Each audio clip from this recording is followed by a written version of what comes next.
deyə düşünür. Sonra açıq düşüncə tərzi insan riski götürür, risk etməkdən qorxmur. Sonra gəldik, təslim olmağı sevmirlər. Açıq düşüncə tərzinə malik insanlar yadınızda saxlayın.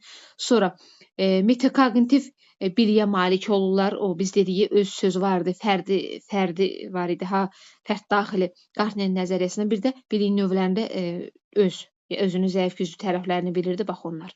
Sonra gəldik dedik, başqalarının uğurundan nəticə çıxarırlar. Baxır ki, məsəl üçün kimsə bir uğur qazanıbdır, kimsə bir çalışmaqla nələrsə əldə edibsə, deyir ki, yəni mən də çalışacağam, nələrsə əldə edəcəm. Yəni başqasının uğurundan nəticə çıxardır. Sonra gəlir suallar vermək. Məsəl üçün insan var ki, o deyir bilməmək eyib deyil, bilməyib öyrənməmək eyibdir. Qapalı düşüncə tərzindəki insan deyir ki, yox, sual verərəm, mən deyərlər ki, bilmir və yaxud kimsə mənə görə, xeyr, açıq düşüncə tərzindəki insan deyir ki, yox, bilmirəmsə suallar verəcəm, öyrənəcəm və yaxud gedib açıb öyrənəcəm, bax bu qaydada. Sonra gəlir səy göstərməyin önəmli olduğunu bilirlər. Bilirlər ki, səy göstərsələr daha da yaxşı olacaq. Daha da yaxşı çalışacaqlar. Qeydlərim var, atacam, baxacaqsınız müəllimə. Sonra yeni fikirlər formalaşdırırlar özləri üçün. Sonra səhvlərindən məqsəd çıxarmaq üçün düzgün istifadə edirlər. Məsəl üçün deyək ki, testlər işlədilər və yaxud hər hansı bir iş elədilər, səhv oldu.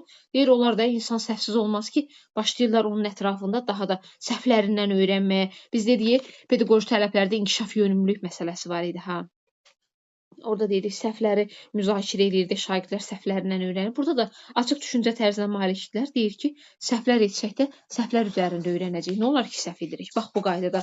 Sonra gəldik, dedik ki, tənqidi və söylənilən fikirlərə qulaq asırlar. Ola bilər ki, hər hansı bir tənqidi fikir elədik. Biz dedik, müəllim mədəni davranış qaydasında tənqidi fikirləri qəbul eləmək, ondan nəticə çıxarmalıdır. Bu açıq düşüncə tərzinə malik insandır. Tənqidi fikirləri qəbul edirlər, ondan nəticə çıxardırlar. Sonra gəldik, dedik ki, özünə inanırlar. Yəni qapalı düşüncə tərzində özünə inam yoxdur.